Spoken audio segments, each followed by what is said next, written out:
دنیا کے 100 عظیم novel series novel number 5 Don Quixote دنیائے خواب و خیال کا اڑیل شہسوار۔ ناول ڈان کیخوتے اسپین کے بے مثل نابغہ میگوئل دی سروانتیس نے لکھا تھا۔ اس کا پہلا حصہ 1605 میں اور دوسرا حصہ 1615 میں شائع ہوا تھا۔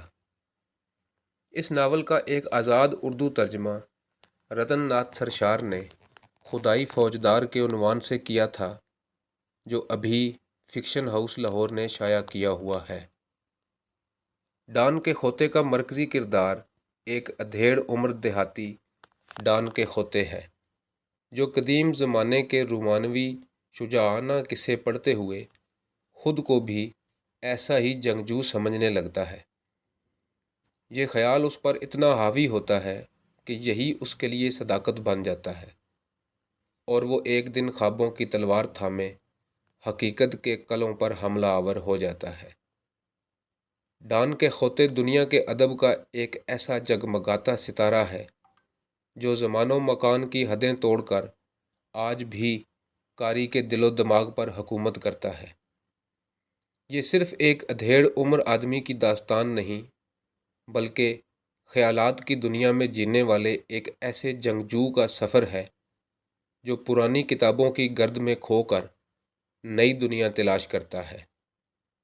ڈان کیخوتے عقل کی دنیا میں جنوں کا سفیر ہے، ایک ایسا مجذوب جو آئینے میں اپنا نہیں تاریخ کا عکس دیکھتا ہے۔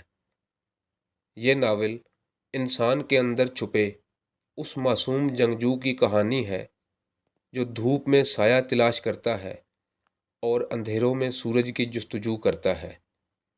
یہ ناول صرف ایک فرد کی دیوانگی کا بیان نہیں، بلکہ انسانی روح کے اس گوشے کی تصویر ہے جہاں خواب حقیقت سے زیادہ سچے لگتے ہیں۔ یہ کہانی ایک ایسے خواب دیکھنے والے کی ہے جو جاگتے میں سوتا ہے اور سوتے میں جاگتا ہے۔ وہ ایک ایسا سپاہی ہے جو سمجھتا ہے کہ دنیا کو سدھارا جا سکتا ہے اگر دل میں وفا ہو، ہاتھ میں تلوار ہو اور آنکھوں میں خواب۔ یہ حکایت ہے اس دنیا کی جہاں جنوں شعور سے بغاوت کرتا ہے، جہاں کتابیں زندگی کے نقشے بناتی ہیں۔ اس دنیا میں حقیقت مسخائینے کی مانند ہے، یہاں جو دکھائی دیتا ہے وہ ہوتا نہیں، اور جو ہوتا ہے وہ دکھائی نہیں دیتا۔ اگر آپ ڈان کیخوتے کی دیوانگی میں شعور کی روشنی تلاش کرنے کے خواہش مند ہیں تو ڈسکرپشن میں دیے گئے لنک کی مدد سے چینل کو وزٹ کریں۔ اگر آپ کو پسند آئے تو ہمارے چینل کو لائک اور سبسکرائب ضرور کریں۔ آپ کو دنیا کے بہترین ناولوں پر ویڈیوز دیکھنے کو ملتی رہیں گی۔ شکریہ۔